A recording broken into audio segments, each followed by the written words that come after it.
I was a mother with 2 children, and I bought a mobile home. Came here, was across the street from the grade school. This used to be a mobile home park with more than 40 homes side by side. Look at it now. It's all regrown.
Thank you for joining us for the Downing Cut today. My guest is an Emmy-winning award person.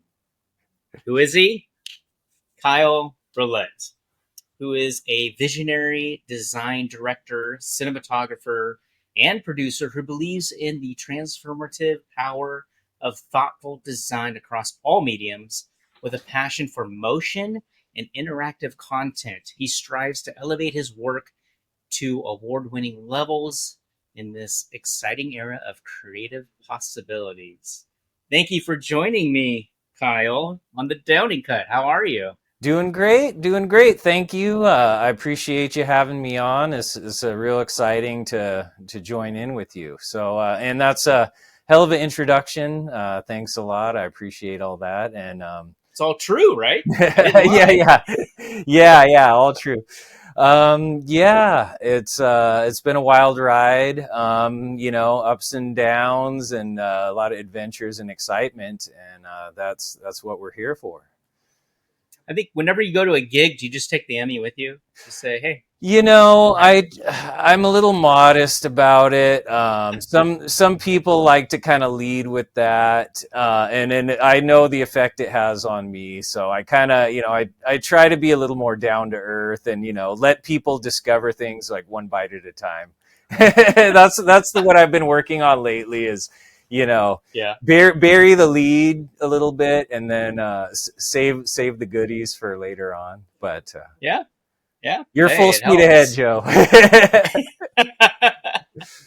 Well, what I like to do is start everybody, all the guests, to ask them, how did your journey start into the film industry? What kind of sparked that interest, and what led you to where you are today? Big question. I'll try to keep it on track. I've always loved film. My kind of creative journey starts with drawing and skateboarding and music.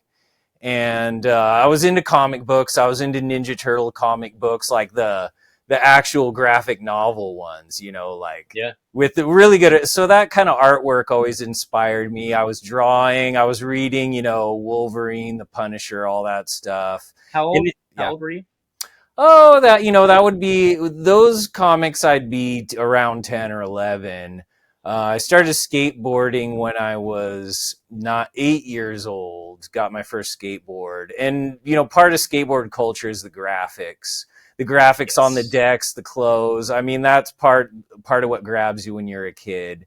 So that kind of meshes in with the culture of, graphic novels. And that's, that kind of helped, just that rebellious skateboard vibe, the creative, artistic vibe, being creative physically with your art.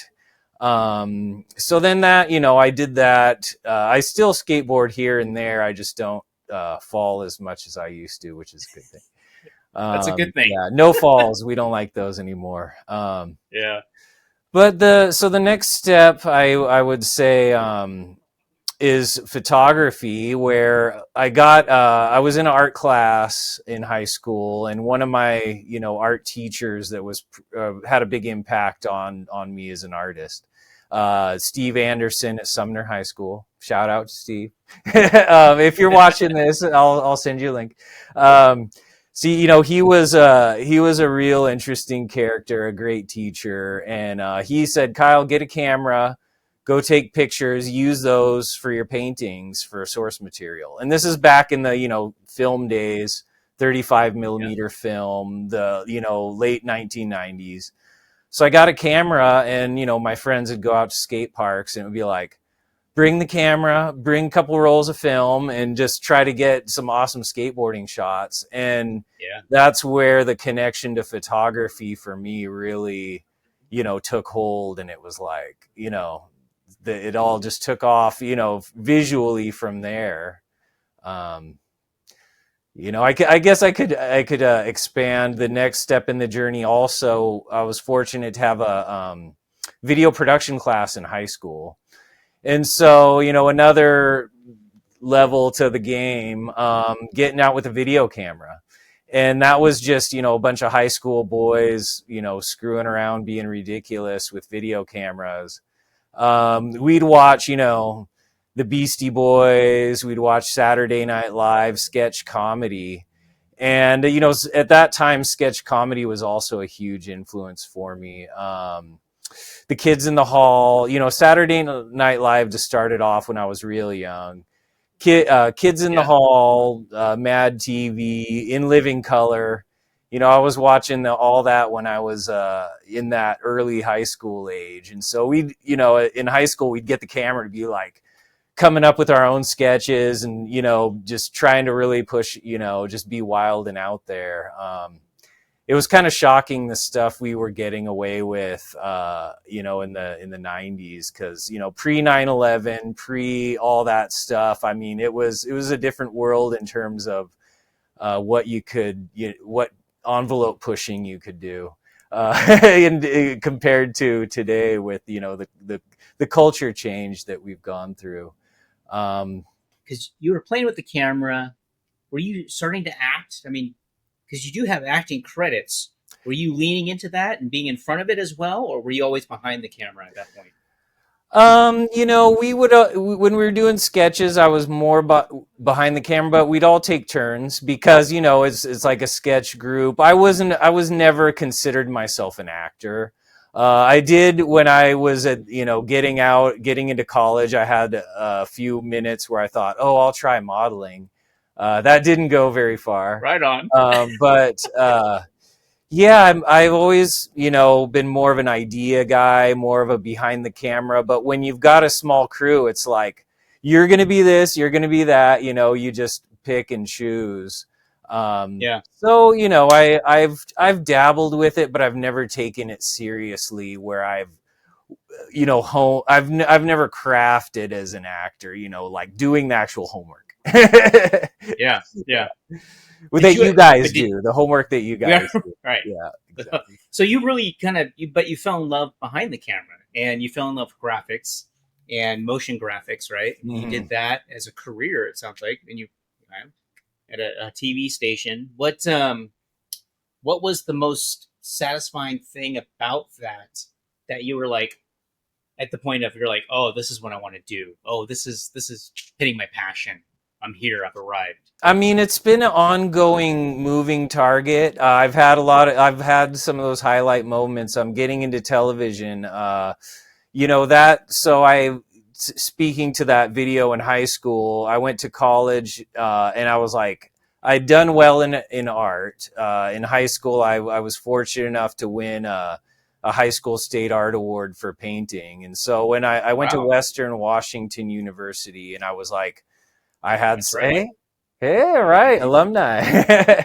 Yeah, right on. We'll have to have a alumni outing one of these days.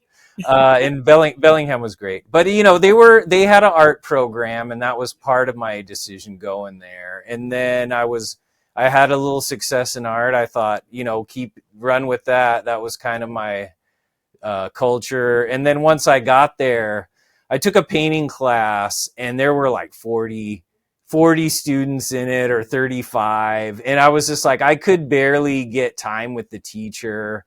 And we just paint, and I was like, I painted in high school. If I'm going to Yeah, paint, I'm just going to paint. So I did some paintings, but I was like, I just wasn't seeing a progression with that in terms of getting a push, and part of that's mindset. If I had really been passionate, I would have pushed harder. Um, but I got that practical bug in my mind where it's like, if I want to paint, I'll just paint. Why don't I learn some marketable skills? So I did the graphic design course, paint, photography, graphic design. And at that yeah, time, they were pushing kids into web design because that was 99, 2000, be a web designer. And so, I've always had a little bit of a tech kind of, video games. I mean, I grew up with video games. So it was like, oh, tech, computers, cool. I'll blend that with art. I'll do, posters for skateboarding, this, that, whatever. So I went into the graphic design course. I ended up getting a copy of After Effects and playing with that a little, but I still had that video bug in my mind. I got a video camera in college, and I made a promo for a film, and I was like having fun, like showing up at a party. Let's make a horror film, and everybody's like, "All right, okay." So I made a little promo, but I just yeah, didn't have the ability of making films. You need a team of like down people, and I just didn't foster that. I was flying solo, and I didn't have the ability or the wherewithal to build a team that could come together and do it. So I was trying to do little stuff here and there, but long story short, graduated with graphic design, had some After Effects skills, moved to Seattle. That was the bust. That was the first 2001 bust, and the economy sucked. Everybody was like, "Oh, good luck," and it was not a great time to enter the job market. So I yeah. struggled in Seattle for a few years, just picking up freelance graphic design, trying to get some traction there. And finally, a high school friend of mine, Michael Ricker, I'll give you a link, Michael. I gave him a copy of my After Effects, and he took that and ran with it, and he got a job at Pixel Fire Productions in Renton, and he was like, Kyle, why don't you come on over and work with us? And that was, my launch into motion graphics. And that was a really cool Nice. place. They had local accounts at car dealers, and they had New York Times Square accounts, but they had those LED billboards in Times Square, and that they were pretty new back then. They were just rolling them out. And so our leader, Steve Bumstead, Steve, uh, he he had been in the sales side of selling those LED billboards. So he had a lot of connections in New York of the guys that built the hardware. And he's like, I'm going to sell the content. So he had, some of us local guys out of Seattle, and we were building After Effects motion graphics content for brands to be up in the Times Square billboards. And, that was my, cutting of the teeth in advertising motion graphics. That would be a dream because I was kind of on the similar path as you. I really wanted to be a graphic designer, I had a technical background, and when I started looking at the job market, I was like, graphic designers even make any money? So that It's totally not steered easy. me. Yeah. Actors make a lot more, let me tell you. It steered me Some of them away from do. that. Some of them may. Yeah, That yeah. well, Some of yeah, them do. some of them. Well, Yeah. if you're working Up on there. Yeah. production stuff, but I was always, as a kid, for me it was the production logos that would pop Hmm. up. I was always like, oh, that is so amazing. That is so cool. I want to learn how to do that. I still want to learn how to do that. So, but Hey, for you to go I'll play into, around sometime. Sure. yeah, I'll show you a for you little to nuts go and bolts. into After Effects, I mean, I literally took a class. I Yeah. took a class, just a little workshop, just so I can get my feet wet and go, okay, how does this thing work? But that's pretty cool. So so you did motion graphics for the Hmm. company. When did you start going into cinematography?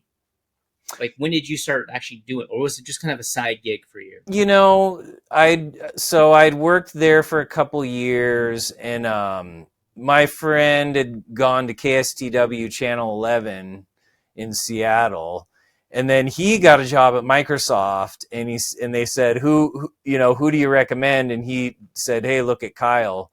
So I ended up going to Channel 11, and that was Nice. going from the LED billboard to the TV spot. So and I started out there just pure visual design, motion graphics. We were a small team. I had a couple editors.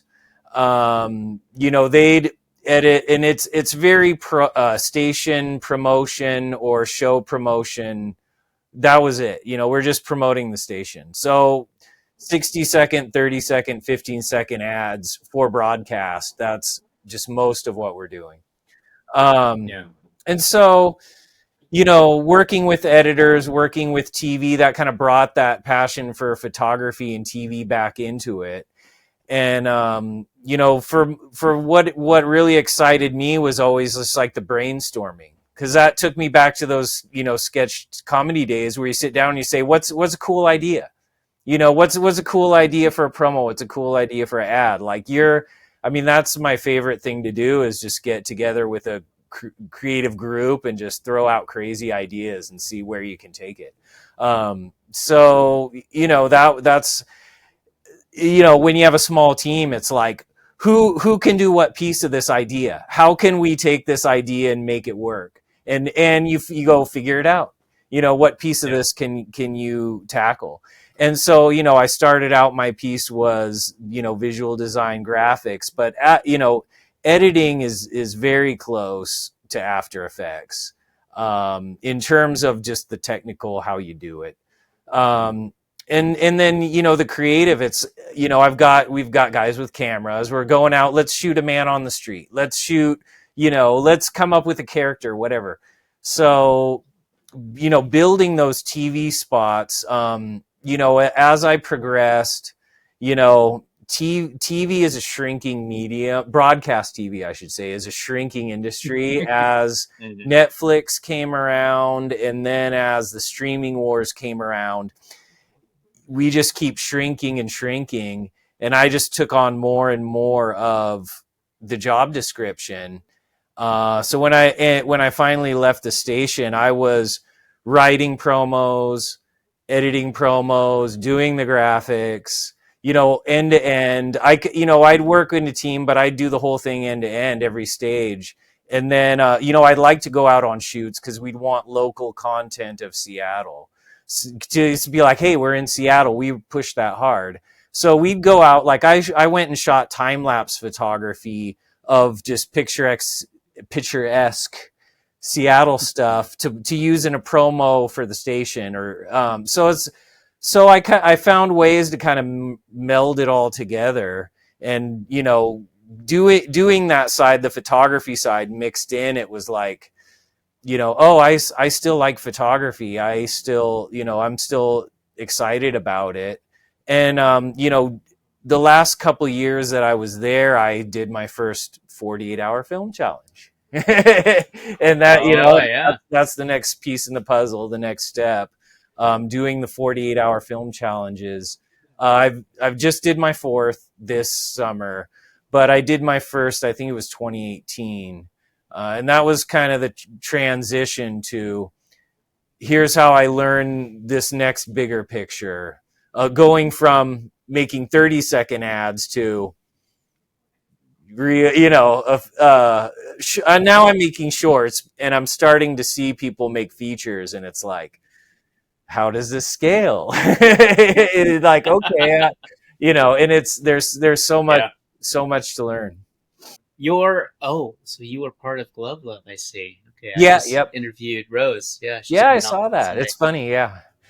Yeah, I did. Recently, I was in Aaron Carlson as an extra in the background, and then I Yeah, did two shorts with Rose this year, and I've been doing shorts and projects with Nuke Sawanchote and his brother Note, so that's that's cool. been this year is kind of taken off, but Yeah, it's been a crazy year. It's been a mixed, wild year. So yeah, it's fun. You're interviewing everybody I just worked with, so which is yeah. good. Oh, Nuke, I got to get Nuke on the channel and his brothers, but they've been so busy. But that's a Yeah, good team to be on. If you're going to be on a team, yeah, perfect team. What now you've been doing cinematography yeah. and you've been around on the sets. What's your perception of a good actor? What makes a good actor? Man, fearless. Fearlessness, confidence. I mean, there's a lot of other skills. If I was to, I look at things from a director's point of view. So I'm biased towards like communicating with the director and giving them what they want. I always read these stories about the actors that are like, they have their own vision and the director needs to collaborate. I'm impressed with actors because when you see what they're able to pull off as a person that's not skilled at it, you're like, okay, when you see really good acting, it's impressive. And Yeah, because when you try it a little bit and you watch yourself back on film, you're like it's not how you think you are delivering, and then when you watch it back, you're like, no, that's not what I thought I was doing in my head. yeah, And that's so honing that, the work you put into that to get it to level where like, yeah, actually it is what I thought I was doing is actually what I'm doing, and making it seamless, nailing it in a few takes, like bringing a variety, like all the things actors do. So to make a great actor, I mean, they've got to be, put in a lot of time, analyze other people's performances, memorizing lines. Maybe there's a shortcut to that. I don't know how you do it, but you guys do it. But like I said, I would be biased towards finding a way to give the director what they want, but different teams have different methods and ways to work. So yeah. I'm sure you've seen like on a 48 hour, like yeah, the script, if there is a script, it's busted out ASAP, and then they come up the lines, and the actors got to kind of pretty much learn them on the spot, right? So yeah, I mean, you're probably seeing a lot of that if you're working on a lot of 48-hour teams. Of some people are just they're trying to get there, they're trying to get into character, they're trying to get into the scene or whatever. But I guess being fearless is just being really willing to fail. I mean, yeah, that's really what it boils yeah. down to. It's like, all right, let's do this. And it's so funny because on your website, I saw the adoption Oh yeah, short, yep. the other 48 hour, and I was like, oh, I remember That's this. right. Memories. Yeah. You're Yeah, like, oh, I yeah. remember that guy. Yeah. No, dude, I hadn't. Yeah. I was You go way cringing. I back. was watching myself, and I was going to cringe. I was like, oh, because what I remembered was exactly what you just said. What I remember was I was like, I had this dialogue. I'm like, oh, I can remember this stuff. And on as we were filming it, I thought I was like super like struggling. Hmm. I felt like I wasn't getting where I wanted to get to. Yeah. And then when I watched the actual scene, I was like, oh, I guess that's not too bad. It works. I felt like it seemed natural. I mean, that was the Yeah. main thing. Am I natural? I'm But I'm gonna pump you up a little bit, but what? when we did that, I thought you were one of the more dialed in, polished actors, or more experienced. When the way I was seeing your performance, I was like, okay, Joe, this guy. That was the first time we met. I was like, Yeah. this guy's pretty experienced. He's smooth. And so that from my perspective, I was like, okay, this guy's pretty seasoned because Well, thank you. there's a wide range of skill levels on the 48s. Oh yeah. Like you said, I mean, that's how you learn, is by doing. So yeah, I mean, in my experience, I was like, okay, Joe's he's delivering, but yeah, I mean, you always look at, like, when you're under a time crunch or a challenge like that, it's like, there's usually one aspect of it that's like, I wish that could have been a little better. The best films. I'll get more into this, but we just had the awards ceremony last night for the 48, and Yeah. the level of quality was just blowing me away. And especially like the last few, it was just like, oh, this one's awesome. Oh, this one fucking kicks. This one, or sorry, Yeah. should I edit out the bad words? You No, can that's bleep me. fine. Yeah, this one, like, oh, this blood, one after another. It Yeah. was like, damn, how are we going to judge this? Because I felt really good about this year's team, and I think we delivered. But how it's just like, damn, this year, the level of quality was up there, and I was impressed. Why do you think that is? Is it experienced teams? Yeah, experienced teams, people that have worked together before. There. I think maybe there's just a cohort of guys in Seattle, or guys and ladies, and all people of all types and colors, and all diverse, Yeah. everything. Not just the guys, the girls too. They did amazing. And I think there's a competitiveness, there's a teaming up, there's a brother and sisterhood, there's a camaraderie, and yeah, I feel good that there's a kind of a rising cohort that's really coming up and doing amazing work, and that's impressive. So yeah, What I think it was 2 years ago, yeah. maybe two. I was part of a 48 hour. Mm-hmm. They were like looking for people, and I was like, okay, I'm in Bremerton, so it's a commute for me to head over to Seattle, right? Yeah. And I was like, all right, and be there early, and we did it. And I'm not too keen. I really like, as an actor, I like diving into material and having my time and taking my time to really get into that character and all that. You bet 48 hours, like, okay, I'll try it. I am blown away at the fact that people now, when you see a 48 hour, they're putting them in film festivals. Yeah. Just like, what? Yeah. Because, back in the day, I don't remember anyone going, oh, this is going to a festival, we're going to submit it. Because it's so fast, Yeah. And certain ones in this crop, I was thinking, like, how could you possibly marshal that much resource in 48? There were a couple that I won't name names or call outs, but I was just like, how could that be possible in 48 hours?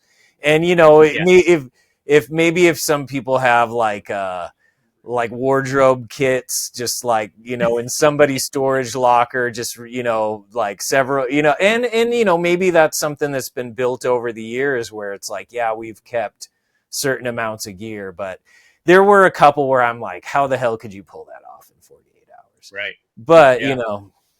it speaks to the quality, though. Yeah, it's How do you balance your creativity and practicality when working on projects that span both traditional design and cinematography? like, design takes on a different role in film than it does on like advertising. In it, and I kind of take, I could speak to the TV side and the film side. For film, traditional design would be kind of like set design. and you know, you can design VFX like if it's going to be Marvel or something. We're going to be like, oh, we need to design or a Spider-Verse. We need to, you know, those are design heavy, but it's kind of rare, you know, films only kind of sci-fi, superhero, comic book, you know, those type of things would be really visually design heavy, where a more kind of, you know, a less, or, you know, most films, the design is like the set design. And then special effects are, you know, so you don't see them rather than you do. So for film, you know, I mean, I'm really still learning film scaling resources like budgets. Because my background for TV was always just like skeleton crews, like tiny teams, and my approach there was like bang for the buck. Like, how can we do the coolest stuff with the absolute, you know, least resources? And you know, there you'd kind of MacGyver that, right? Like, and like I Yeah. said before we start rolling the camera, if it isn't in the frame, I don't give it. Nobody, you know, if it ain't in the frame, I don't give a damn. I don't give a shit. Yeah. So Yeah. it's like, how do you frame things in to cut the corner visually? Even in After Effects, I'd be like, what's the quickest way to pull this off? Because like, let's say, you know, I did a little bit of 3D. I haven't done 3D in a while, but I do some 3D, and then the 3D goes into After Effects, and it's like, I just have to make this look 3D. I don't have to make it like a scale model. You know, so it's like, Right. where can I cut corners? And with After Effects, it's like, if it looks, so it's like if you're doing VFX After Effects, if you get the look, the how to doesn't, I mean, for me, it doesn't really matter. If you're at like, you know, Marvel or Disney, and it's like, I got to hand this off to someone and they're going to use it in the sequel, then it's like, Right. oh, okay, we got to like put all this time and effort to making everything precise. But for me, it's like, no, it's the look. So, you know, in the What TV about world, independent film? that's this, I mean, you know, you need a bigger team, but that is grind and bang for your buck too. I feel like, you know, because independent film, you know, because we're in Seattle, my experience is no budget, or almost Yeah. no budget. So it's like, how can we get everything for as little money as possible? Um, I hope that changes. You know, or you know, as we're all on the come up. Um, Yeah. so, you know, I, like you were saying, taking time to craft a role. I think pre-production, that's the tough thing, is if you have time for pre-production to really plan out your shoots, you can plan how to make your shoot efficient, cost effective, and, you know, save money on the shoot. But to do that, you got to invest the time in the pre-production. And, you know, people, when you're out there hustling for, you know, quick turnaround work, you know, your time is part of that calculation too. But I always feel like the more time you put into pre-planning, plan your shots, plan, you know, there you can save money there if you can invest the time up front. Yeah. Yeah. No, it's basically what you said. You get a lot of people who wear different hats, multiple different Hmm. hats, right?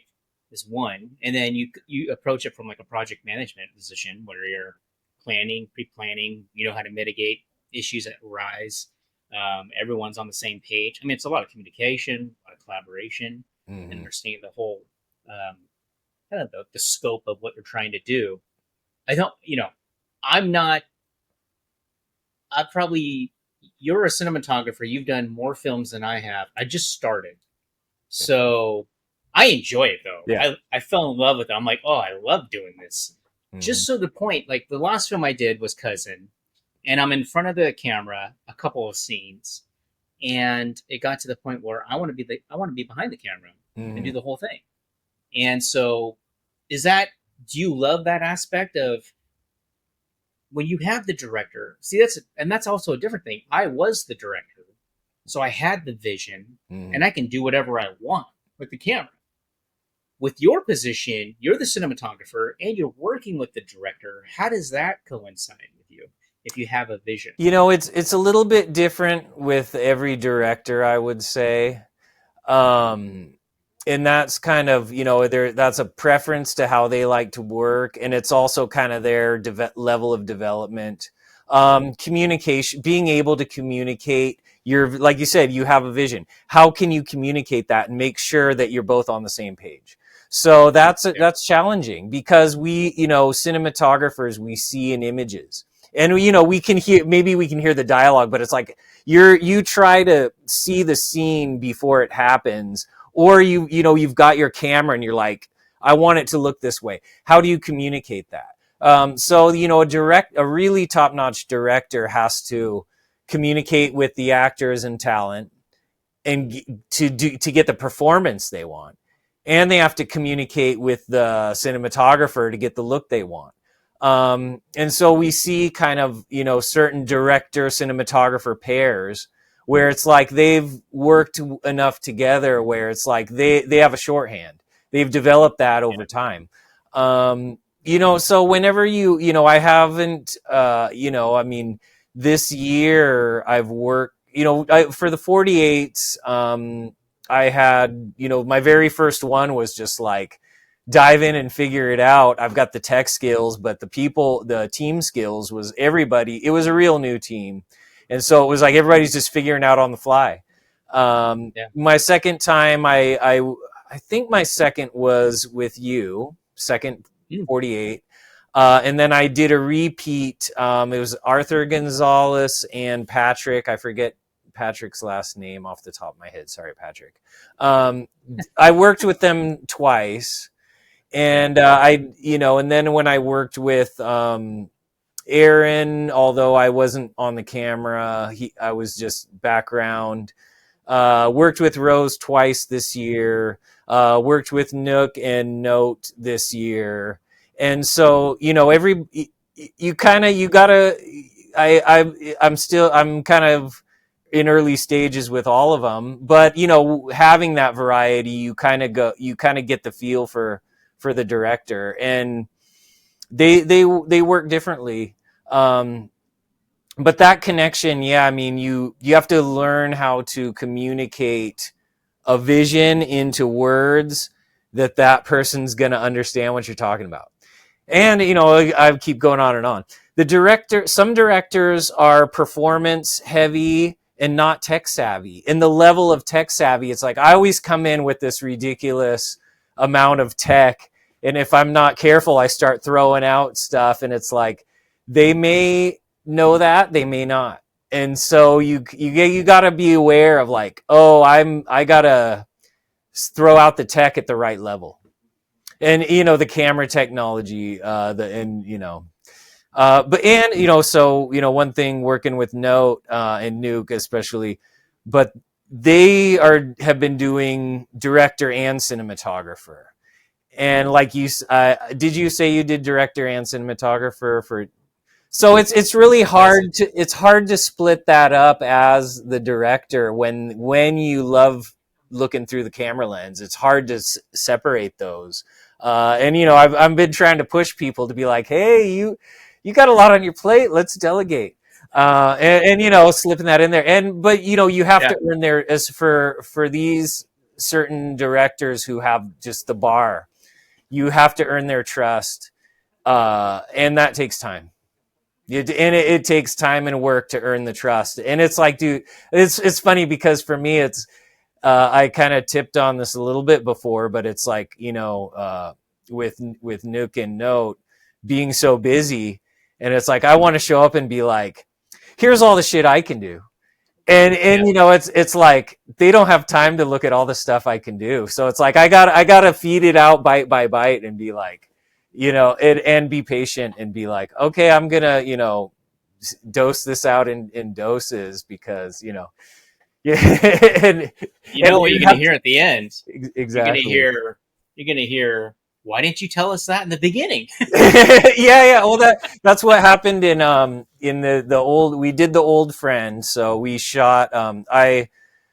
they shot the old an old friend. I forget if it was May, kind of the end of May, I think, off the top of my head. And I ended up, I bumped into Nook here and there, just at different events and different social, gatherings. And finally he was like, oh, maybe I'll see you on set one day. And I pinged him and I was talking about cameras and, camera gear. And he's like, come to Harbor Island and look at our toys. I'm like, all right, I'll show up. So I got to meet a bunch of guys there, Nice. and look at gear and talk shop. And they were working on a set, and I kept saying, oh, I got one of these at home. Oh, I got one of these at home, which is a little bit of a hang up for me. I got a little bit too much of these and those at home, but I had a piece of gear that they wanted to try for an old friend to get a jib shot. And they're like, Kyle, bring your jib over. So that's how I got on that set. And Nice. away we go from there. But that was exciting. How has the advancement of technology influenced your approach to both design and cinematography? And particularly in producing like high quality visuals on a budget. You asked kind of how the level of 48's risen. That's a part of that. Is the high end stuff is getting more and more affordable and ubiquitous, and there's more and more people with just the high end cameras and editing equipment, and so that's part of raising the bar is access. The competitiveness and the price point of just top notch video gear is really democratizing the ability to shoot amazing quality stuff. It can also be a hang up.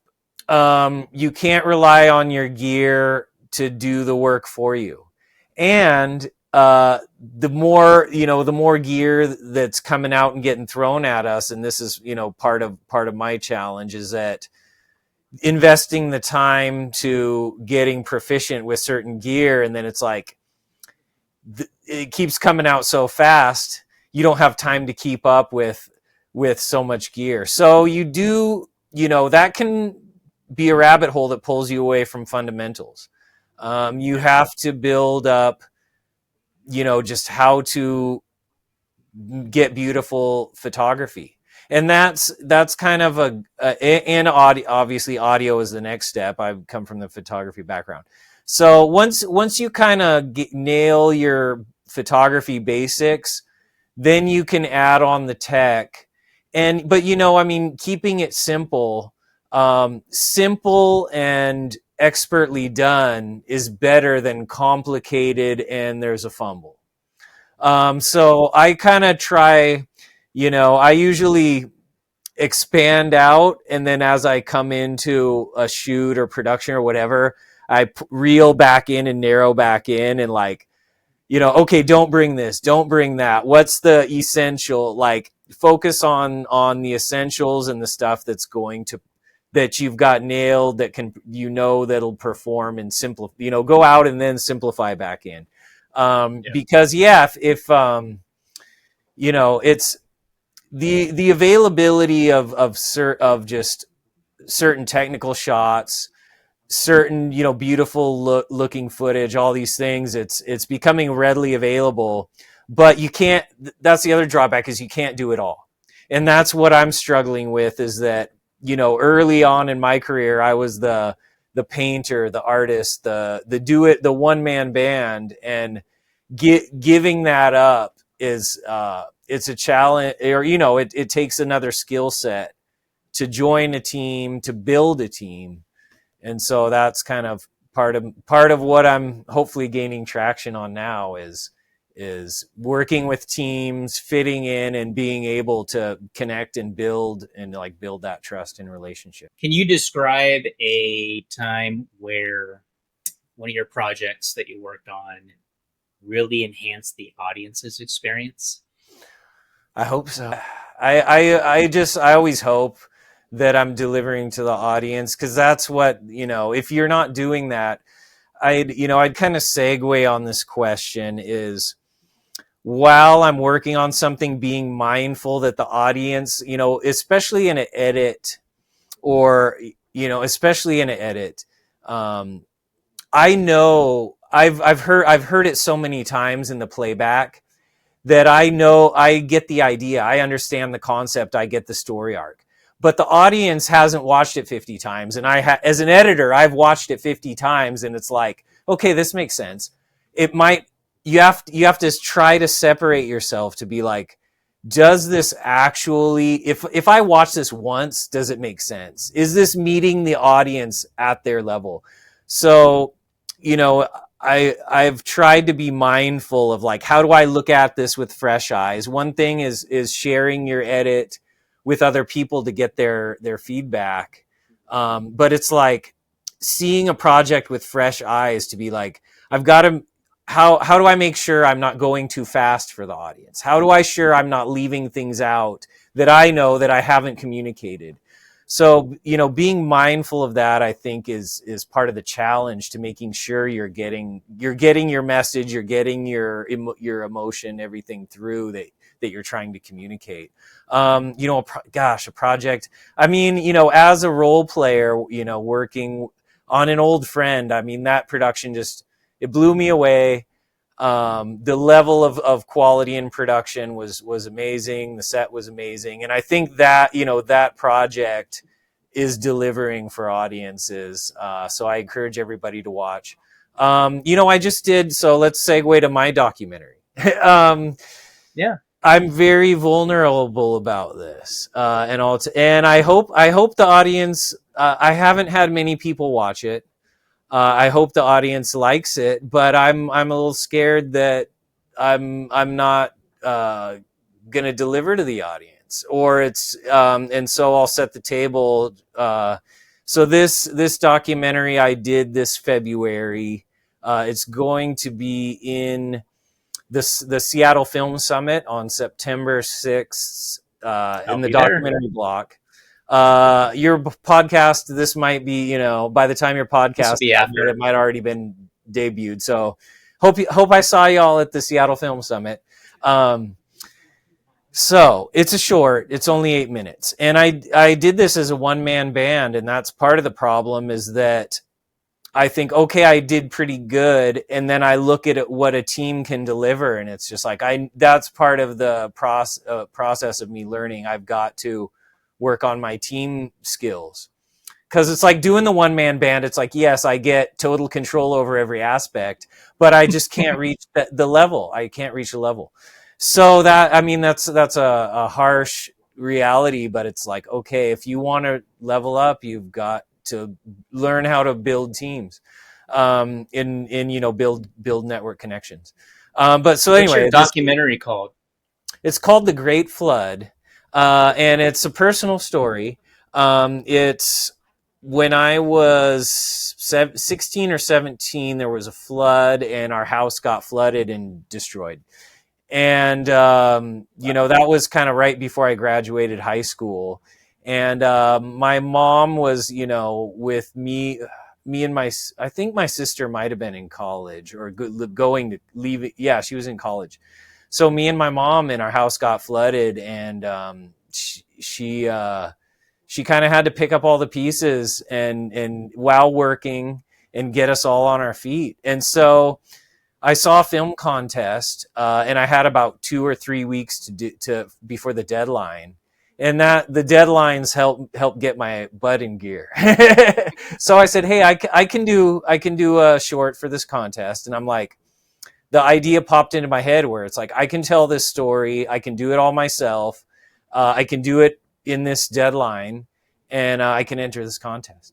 So I explore the story of me and my mom getting flooded, and return to the site, and it's short. It's only 8 minutes, and like I said, I hope I deliver for the audience. But it is vulnerable because I'm a one-man band, and it's a personal story. My mom is the main interview, and that it's great for me. It's great that it's like I get to kind of document this memory, and as filmmakers, it's like, how often do we turn the camera on our family? So yeah, I hope everybody likes it. But, you know, if I compare myself to these large productions, it's like, oh shit, you know, I hope you guys can manage to make it through without thinking I suck. No. I know exactly where you're coming from. Yeah. We did our first film, Pyrocene. It Yeah. was written by the main actress, and I think we talked about that. Last time I saw you was at Harbor Island. I remember the Yeah. opening of it. Yeah. We kind of And bumped into each other at that. yeah, and it was basically, I had the same thing. Like, I don't want to show this to anyone. Is this good Yeah. enough? You know, but my wife convinced me. She's like, no, we need to put it out there. We need to stick it in festivals. And it won a few awards. I mean, she got the girl who's not an actress Yeah. won Best Actor. So I thought that was amazing. That's great. But then you get to that, oh, thanks. Yeah. And then we get to that next confidence level, like, okay, maybe I can do this. Maybe we can work on this. And I know you had offered to help us on Cousin. I remember you kind of like, let me know. But I think it was the fact that it's the embarrassment. It's the fact of like, I don't know if this project's good enough for you. You know what I mean? I don't know if this is what people really want to try. Let me just try it. I'll just do it myself. See what happens. Because the worst feeling is to go on a project and you have a small team and you make it. I mean, I've done this many times as an actor, and it comes out and you're like, what the hell is that? You know, that's not what I was expecting at all. And so that's the, you know, you don't want to let anybody down. That was the key. So, and that's exactly how I think that's how you're feeling. You don't want to let anyone down. Like, hey, I made this. I hope everyone enjoys it. I hope it's up to their level. But I'll give you comfort because I've seen productions, independent films, who have large teams, and the film is just not that great. So I think you have a better chance because I think there is something to that. The collaboration definitely helps, but I think with your vision, you're the editor, you're the director, you're the cinematographer, you have that vision, you know what you want to do. And I think that's where, I mean, you can't get rid of that. That's valuable, you know? Well, thank you. Have you ever, yeah. Well, let me ask you this though, because I've worked with different cinematographers, and there's films where I've been on where there's a director and there's a cinematographer. One of them, Matt Fleming, I'm trying to get you on the show. One of them, I wonder if you ever had this experience where the director says, hey, this is the next shot, this is what I was thinking, and your expertise comes into play, and you go, well, what if we do it this way? What if we do it that way? You ever had that experience? There's certain, I mean, it comes down, like I said, to communicating with the director, but there's certain things a director might ask for that are not feasible. They're like, I want this wide shot, but I want that building in the shot, and I want to point this direction. And you're like, pick 2 out of 3. You can't, like, you know, if we frame this in the frame, we can't frame that in the frame. And sometimes, and they don't always understand why. I mean, somebody with a camera background would get it, but yeah, it's like some things people ask for can't be done. Some things it's like, yeah, but it'll look better if we do it this way. That's touchy. Yeah, I mean, the good thing I would say about that is that if somebody is more experienced than you, they should get, like, if it's technically not possible, they should get it. If it's a stylistic thing and you're like, trust me, this is better. That's a people skills question. And, it's a relationship question. It's a people skills question. And it's like, ultimately, and, Note said this a bunch, the accountability lands on the director. Ultimately, the director's accountable. And so I understand that, and I play into that, where it's like, like I was saying, give the actor giving the director what they want. And, I mean, if you're in, this is not my position at all, but if you're an A-lister and you're doing a favor for an up and coming director, you might push the director around. But, the way I've worked is like, you've got to give the director what they want. and if you are way more experienced than or if you have an experience gap where it's like it's got to be this way, you can kind of push to be like, hey, it's got to be this way. And if they don't like it, it's kind of like, well, I guess you're not going to hire me again. But like, you know, right, like it's a people skills thing.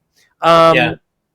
But you know, if it's a creative choice, I would let the director have their creative choices, because you know that quote from Note, yeah, the accountability falls on the director, and you know, at the end of the day, yeah, you know, it's like if I'm the director, I'm going to be calling the shots.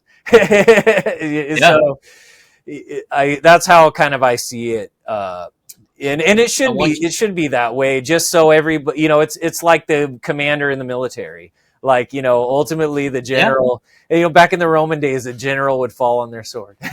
Right. You know, but uh, Have you ever thought of directing? yeah, I want to direct, and I have to hold myself back from jumping in. And I still, you know, I had multiple instances this year where it's like I can't help myself. I got to say something, and like give it, you know. And I've got my it not, you know, I don't think I overstepped, but there, you know, there's moments where it's like the director's like, you know, Kyle, it's not right now, bro. In their own you know, diplomatic way.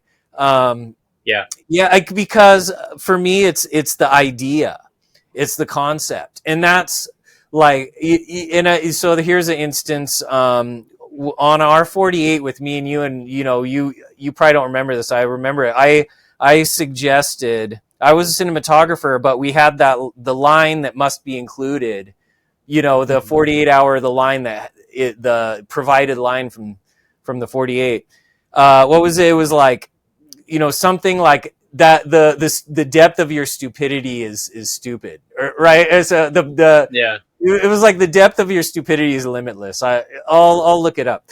But and I think you delivered that. And so we were sitting there with the you know, Arthur and Patrick, and we got to this point in the script, and I was like, we should put that line here where this kid tells the bad joke, and then you should respond to him and throw the line in here.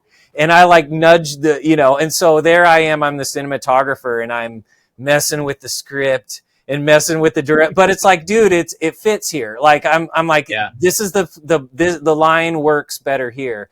And that's, you know, depending on who you're working for, that's a no-no. So if you have to have that relationship where it's like, hey, we have this working relationship where I can give input, and you got to be perceptible where it's like, if they're trying to subtly say, don't want your input here, you got to catch on and be like, okay, never mind, because it's Yeah. it's a teamwork, it's a team game, and you know, the director has the accountability. You've got to know where your boundaries are, and that's a people skills of finding your boundaries. On the projects you've been a cinematographer on, do you ever do the editing as well? Well, for my personal work, yes. Mm-hmm. And you know, I would accept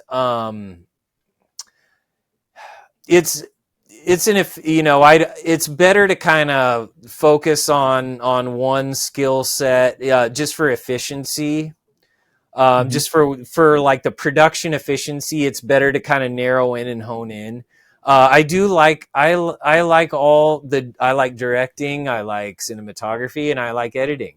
But you know, when you do it all, you're sacrificing somewhere, and it's with, you know, at my age, it's your energy. I mean, you know, it's, you Yeah. say it's your, how much time do I have, but Yeah. time and energy become this one and the same. And so it's like, to be you know, to raise the bar to the highest level, you've got to start to delegate some of that stuff. But you know, if there's no budget, it's like, yeah, I'm one man band, no budget. So Yep. it does help, because you remember which takes are good, and if you have the skill level at both, when you're shooting, you can cover, get extra coverage, which I always want to do, but it's like you kind of know I'm going to go here to here when you're shooting. So it does help a lot to edit your own. And then the documentary One Man Band, I shot it and edited it, and so there's a bonus and a drawback. It does help, being on set for all your takes, and then when you load them in, it's like I already kind of know which takes I want, and I already have an idea of how it's going to come together. That's what I wanted to ask you, because when you're shooting your documentary, isn't there a piece of you that's editing in your head as you're going? Yes. When I shoot, I always shoot more than I need, because I don't want to have less than I need. I'd rather have more than I need. Yeah. I'd rather have more than I need and less than I need. So here's a kind of two kind of life lessons that I've come across. One is you can't be precious about your footage.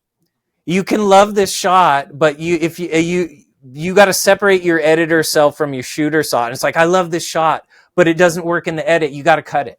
You can't make your edit too long because you really want this shot in it. No, you've got to make the edit tight. So that's a learning curve for editors, where it's like, if you go, I don't want to leave this shot on the cutting room floor. It's like, if the edit doesn't flow, if the timing isn't right, but you got your shot in, it doesn't matter, because it's like you said, back to the audience experience. You've got to be willing to leave stuff on the editing room floor. And as artists, we want to clean, but we gotta discipline ourselves in that way. The other way is, that I typically, if I can shoot as much as I want, I've got to stop myself from shooting and say, okay, enough. And usually it's like when I'm starting to get feedback from the rest of the team, or talent, where it's like, Kyle, are we done yet? I was like, okay, fine. But if I'm shooting, I'll keep going until the energy dies or whatever. But my rule for that, it's not a rule, but it's an observation, is that I shoot at least 5 times the finished edit. So if my finished edit's 5 minutes, I have to have at least 25 minutes of footage. And even more, but it's like, generally when I look at what I've shot and what I've got, it's 5 to, hopefully not 10, but more than 5 times duration. I'm cutting down to 1/5 in the edit. And I want coverage, if it's a certain scene where you've got it perfectly mapped out, maybe not so much, but I'd still like to have some little extra stuff just in case, to save you as an editor. It's like, if there are always going to be decisions as an editor where it's not the angle or the take or whatever you wanted, but it's like, this one the audio was screwed up, so we can't use that one. And it's like, you're as an editor, you're going to see, like, I had to make compromises. You go here and here, I had to make compromises.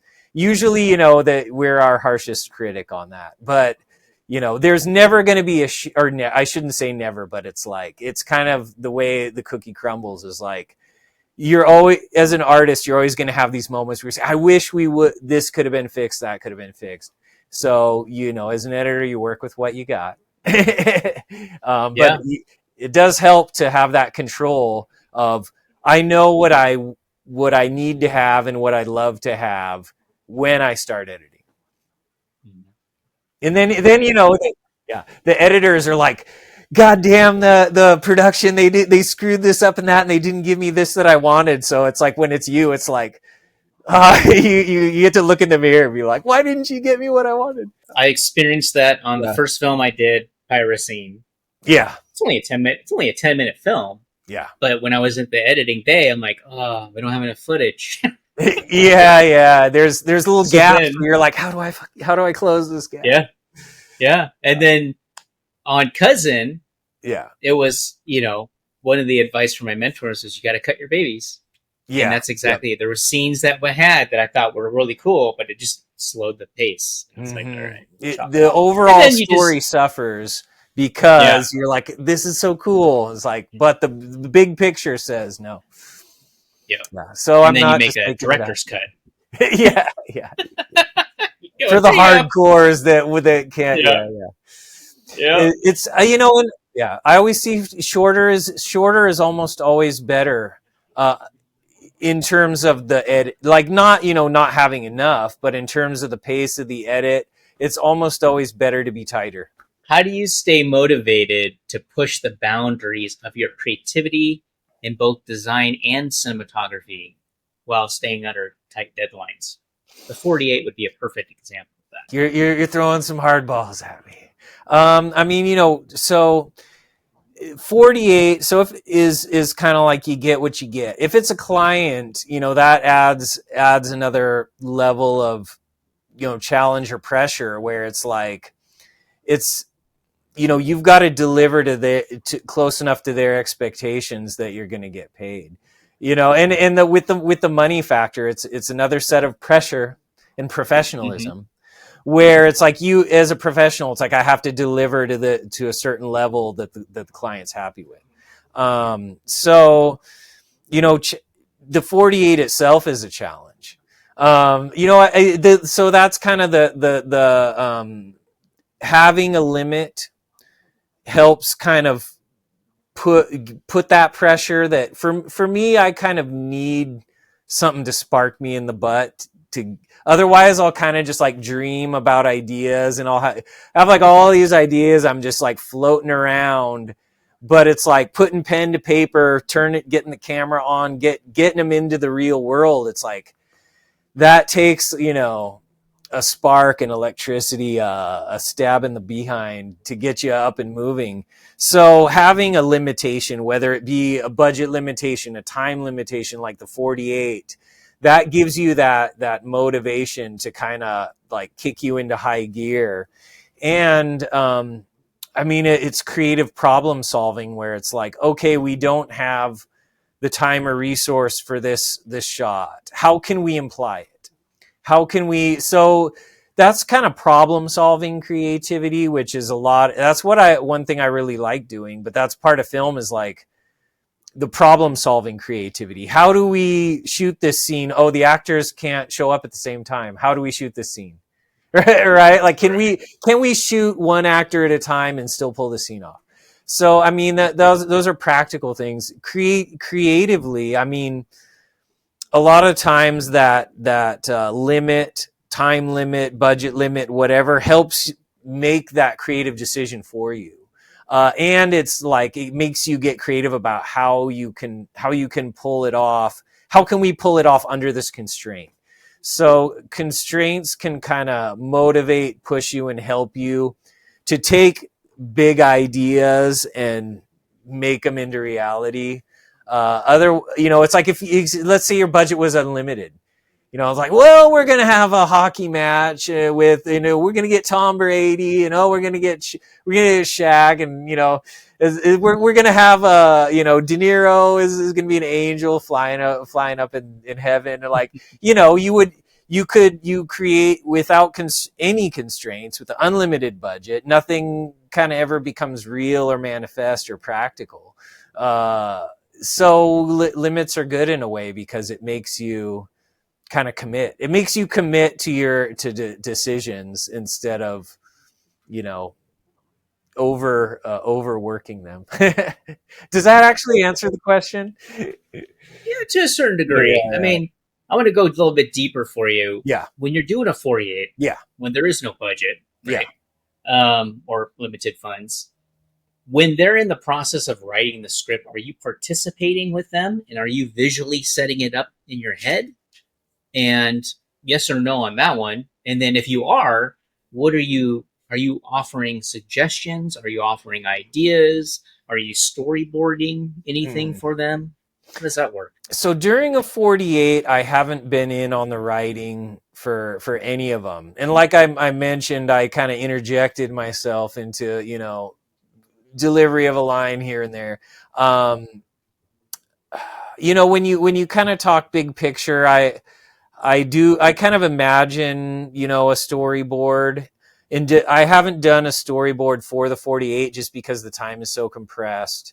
And for me, when I'm shooting a scene, I really have to see the location.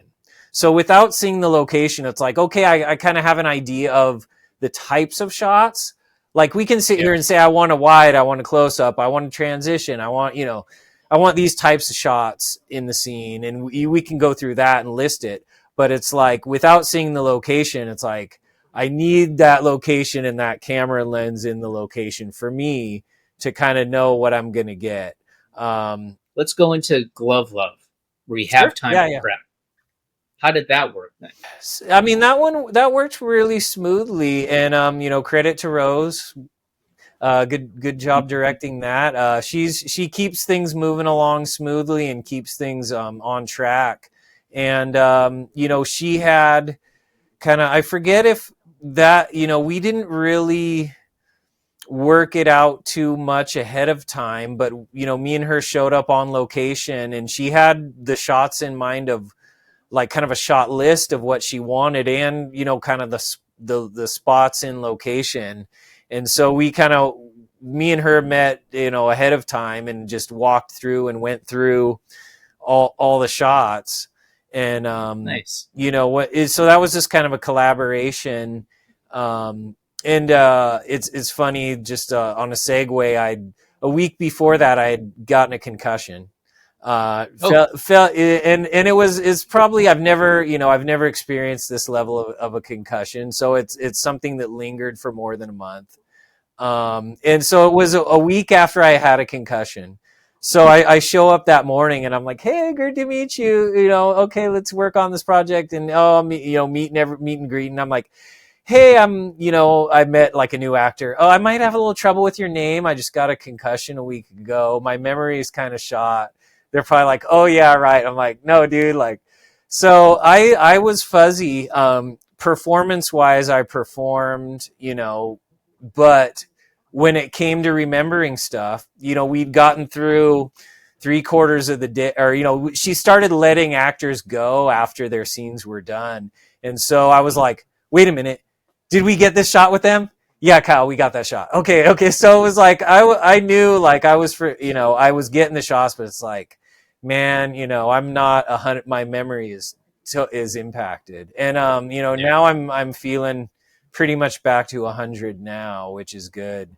But it made me, it made me think about the football players, where it's like, if I took a hit like that and went back out and took more, it's like, no, dude, because, all the talk about concussions without experiencing that degree, it was like, now I understand, like, no, I don't want to take, I don't want to take more after that type of a blow. Yeah. But that wasn't on your skateboard, was it? No. I went too hardcore in the sauna, got out and then fainted and hit the locker room floor. And then it's funny because I sat down on a bench to catch my breath. And then I laid down on the floor to catch my breath. And then I touched my face and there was a bunch of blood, and I was like, I didn't lay down on the floor. I crashed onto the floor. But in my mind, it was like, I'm just taking a nap. No, dude. Yeah. Holy smokes. Yeah. And it took me, you can't see the scar. Well, maybe, I don't know if it's all blurry. It's right here on the eyebrow. But, and then the dude that came out of the sauna, he was like, "Oh shit, you're dead, bro." he was like freaking out. He thought I was dead, and then before I came to, and that was like the day before the eclipse. Strangely enough. So wow. There you go. But back to that shot. I mean, we didn't do a ton of pre-pro ahead of time, but she had a good vision of what she wanted and mapped the scenes out. So when me and her before our shoots, we'd taken a chance to go to the location, the two of us ahead of time. So that helps a lot just for planning. Yep. Like, okay, I've got an idea of what to bring and what angles we want. But on our second shoot, she was kind of like, Kyle, what's taking so long to set up these shots? And it's like, we talked over the shots, but without the actors in place, I gotta reframe. It's Right. like we talked about the angle, but if we don't have their heights and their marks, it's like you got to reframe the shot and then you got to light it. So it's like without walking through is good for planning, but it's like you still need the talent and the marks in place to block it out where it's like, okay, we're ready to go.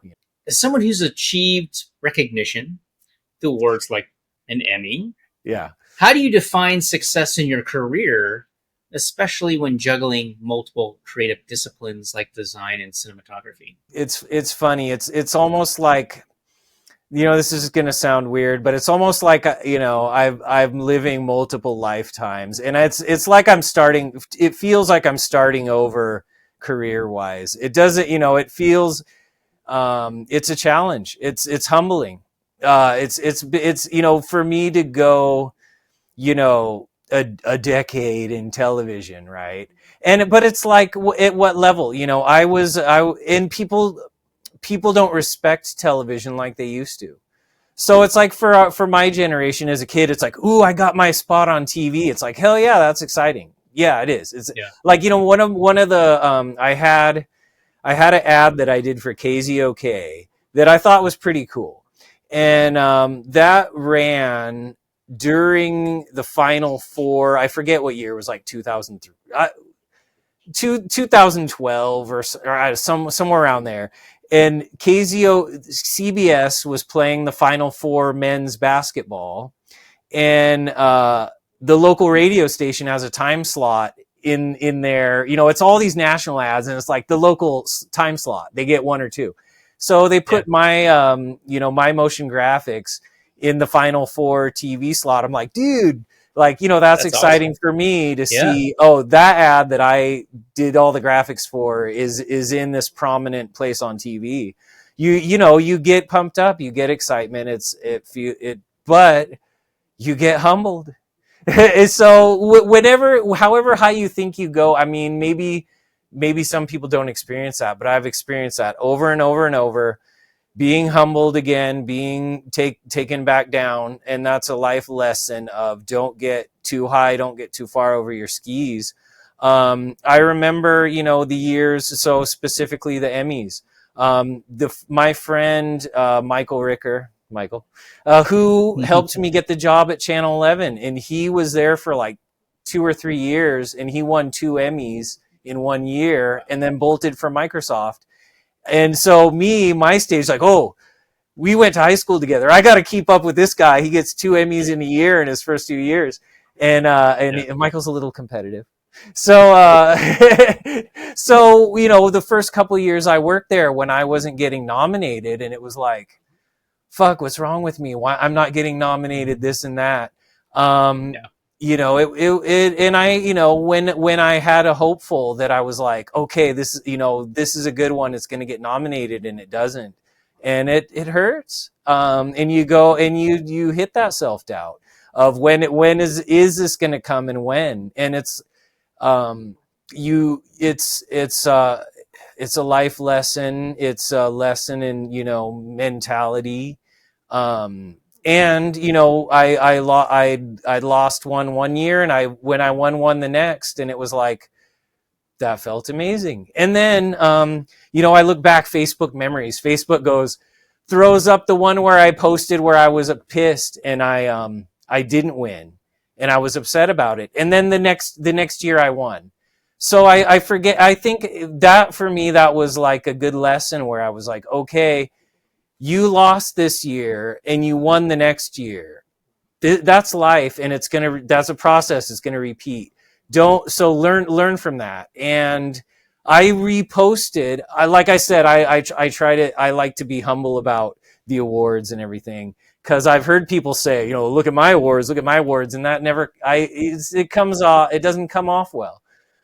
So when that popped up in my Facebook memory, I hope it came across the way I wanted to, but I posted the loss, and to say I lost one this year, but the next year the wins came.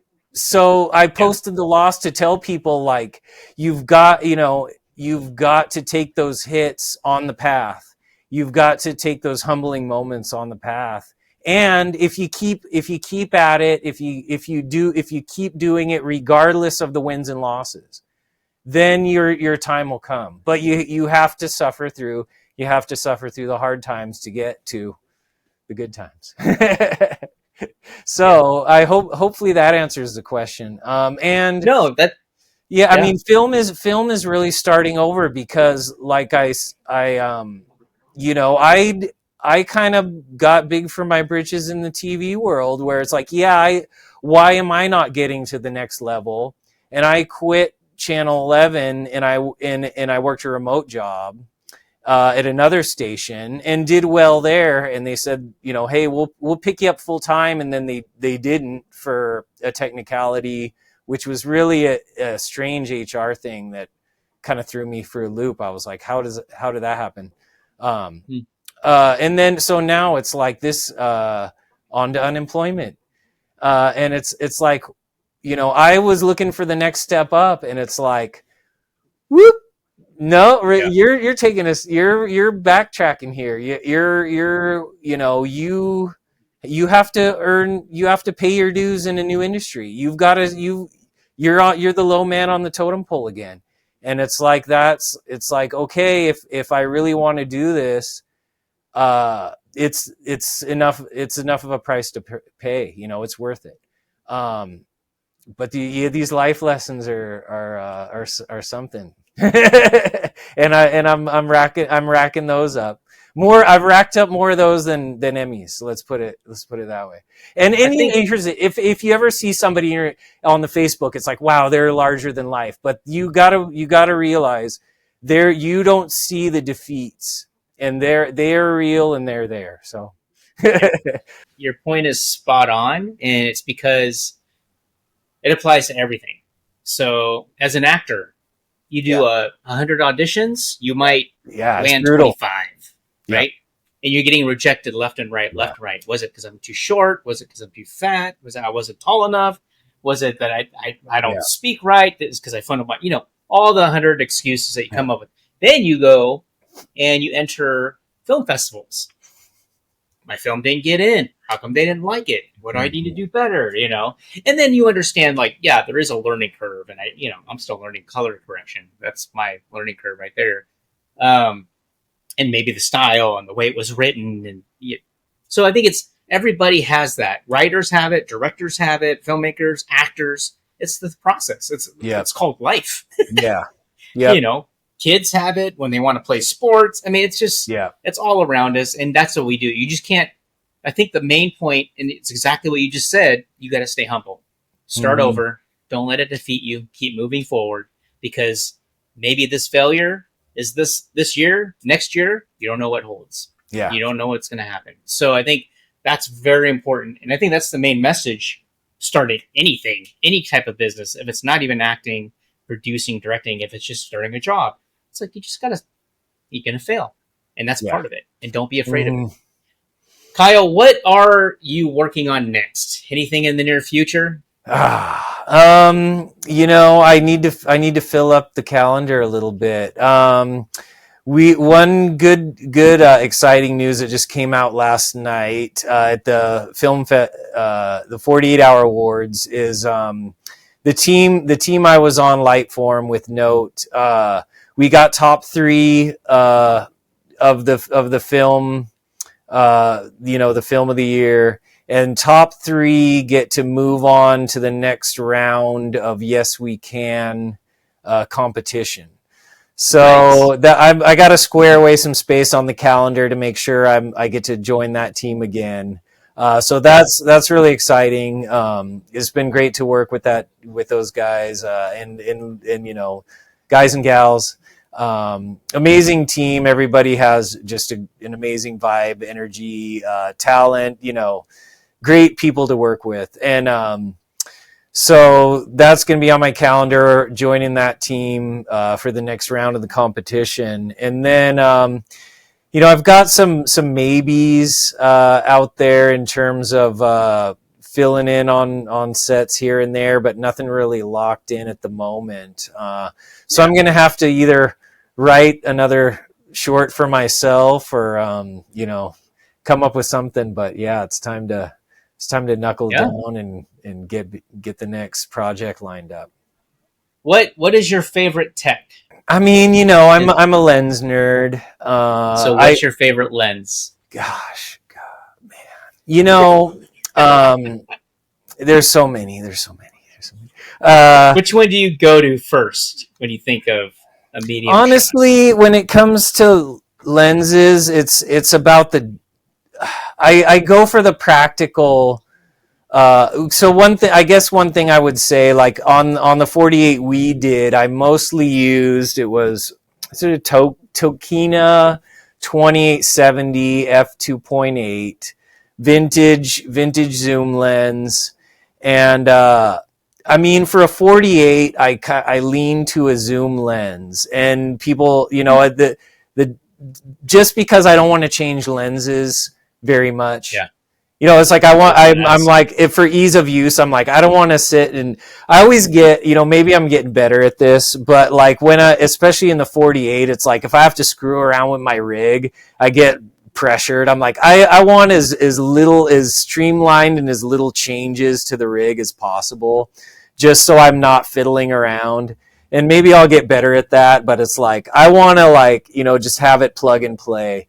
So for that, you know, that lens has kind of caught on since then, and I got some really good images with it. My very first 48, I love the look. I just think it looked awesome. It was June's Atonement, the very first 48 I did, and I shot a GH4 with a speed booster and a Nikon 1735 f2.8. And I just love the look of that. And, you know, I haven't bought that lens again. I've got kind of equivalent lenses that can fill the gap for that. The Sigma 1835 1.8 is real popular. But I mean, it's like I got too many options is my problem. You know, I can't just settle on one. I got to have them all. You know, it's like Pokemon, right? So I got to reduce the set of lenses. But there's a practical side to picking the lens. You know, how come you don't use primes then? Is it just because you don't want to switch? Yeah, I mean, you know, I have primes and I will use primes, but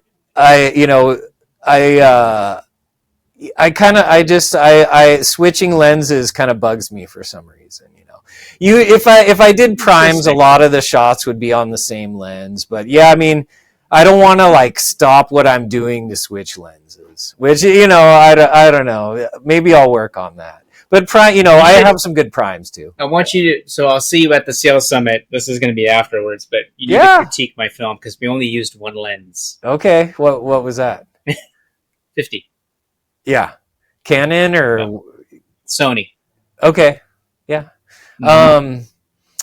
I mean, you know, that I've seen a lot of that. I've seen people shooting. Aaron shot I don't know if everything, but he did a ton of the Horrorverse with a 50 Canon on the Blackmagic. I would go for 35, probably, just the way I like to shoot. I would pick 35 over 50. And those are mostly Super 35 sensor, so that's probably why I would pick the 35. And I like to get close to the subject. It's about the style of shoot. I mean, I'm leaning on the run and gun style. So it's like, if you have time, if you have a set, and if you have lighting, you know, it'd be more flexible. But it's like, if you're on location run and gun and you don't have the locations locked down how you want, it's like, I want to be fast and flexible. So I'll just like lean towards practical, fast and flexible to get, like, I can get what I want fast, get in and out. Like I'm not wasting time I'm not slowing down.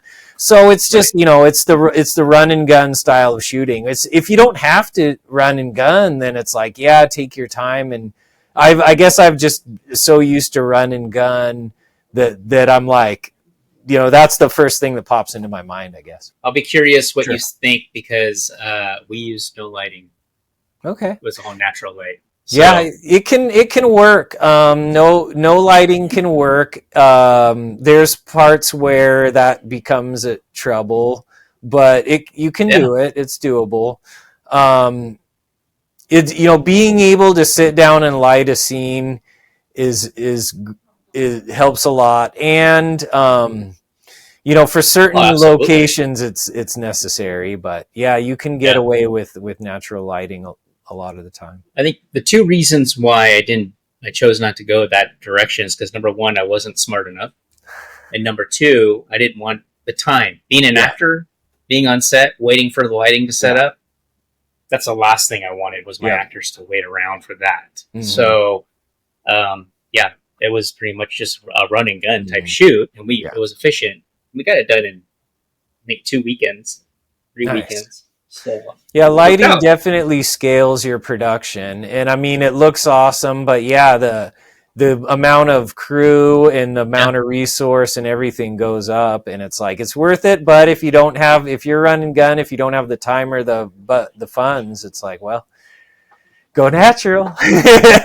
As a graphic designer, this is an important question, because I think your perspective is going to be a lot different than most people.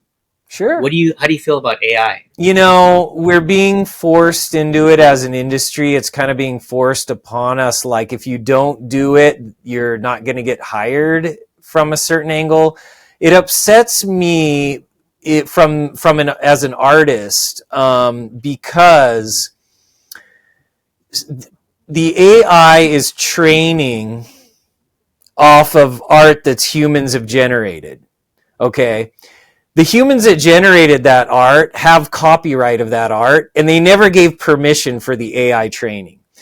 The counterpoint to that is that, well, humans look at art and can copy it and learn and develop their style. And it's like, yes, true. A human is a legal entity that is very different than the legal entity of AI. An AI lives on a machine and is owned by a corporation, and that corporation derives profit off of that owned asset. So I don't think that a corporate-owned asset should have the same legal copyrights as a human artist. And you can say, well, they think the same. Well, that's sure, whatever, they think the same if you say so. But something if something that is owned by a corporation should not have the same legal rights as a human being. And so artists, when they create art, our whole system as a filmmaker, as a graphic designer, as a painter, our whole incentive to make films and to make art in a commercial, in a capitalist society or a commercial society, it's like, we have to pay for our living from our product. So we own the copyright, and that's established law. And so I don't think that an AI that's owned by a corporation should get to just take artists' copyright, use that material to ingest it, and then go sell the resultant product. They should have to get permission for every single piece of digital art or whatever that goes into that AI training model. They should have to have permission. And it's even been, who's that guy? The Google, some guy from Google, I forget. He's not Tim Cook, the Google guy, one of the top Google bigwigs.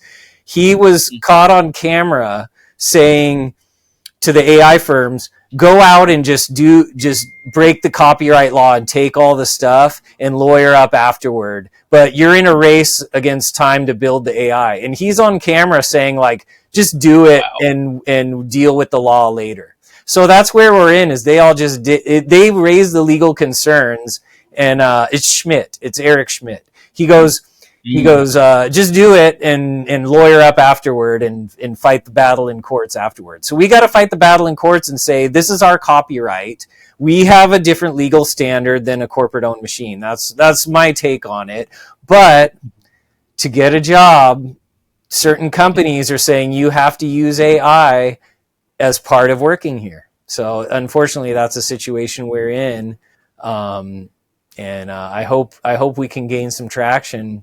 But and the one thing the way I see it is young people going into industries, and there's not going to be a place for young people in a lot of industries because that entry level work is going to be computerized. So it's a little bit of a balance where the entry level work is going to be phased out, but the capability of one-man bands leveraging AI is going to grow. So it's a double-edged sword. I don't know. I think copyright matters, but good luck.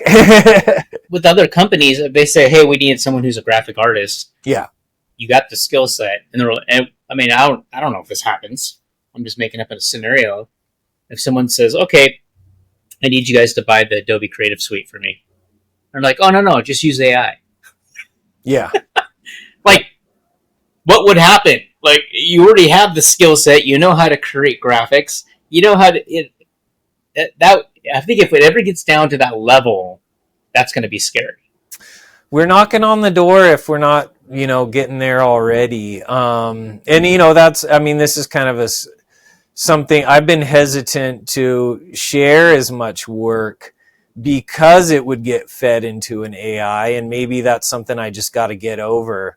But if I put out a bunch of photography, worrying like, is whoever owns Instagram, if I dump a bunch of photos on Instagram, are they going to mind that? And then it's a rough spot because what we use for advertising, it's like, to fuel your advertising, you're going to have to lay some work at the altar of getting your name out there. So it's a changing landscape. It's a wild west. The laws are not kept up. The protections are not kept up, and it's going to be a wild ride to see how it plays out. It's, especially for film, voice acting, voiceovers, deep fakes, so we, as a people, I hope that we can kind of view as a consumer and of media, we can kind of band together and use our voice collectively, because, if you could just have Stallone and Schwarzenegger and De Niro act every single movie from here to eternity, and it's like, I hope as an audience we want new actors and we want young people to have opportunities. We want fresh faces. We want new artists, so I hope that we can, together push our leverage as people who purchase a product of say, no, we want new actors, we want new filmmakers, we want new artists, more than we want regurgitation of the same faces, the same stories, the same stuff. The reboot, the remake of all the 80s movies that we grew up with, So I'm hoping the audience can kind of push back, or that they agree with that sentiment. How long have you been a cinematographer? My first DP was 2018, but as a photographer, I don't know how much you count photography into the equation. So from 2018 kind of sporadically until now, is that 6 or 7 years, or six and a half years. But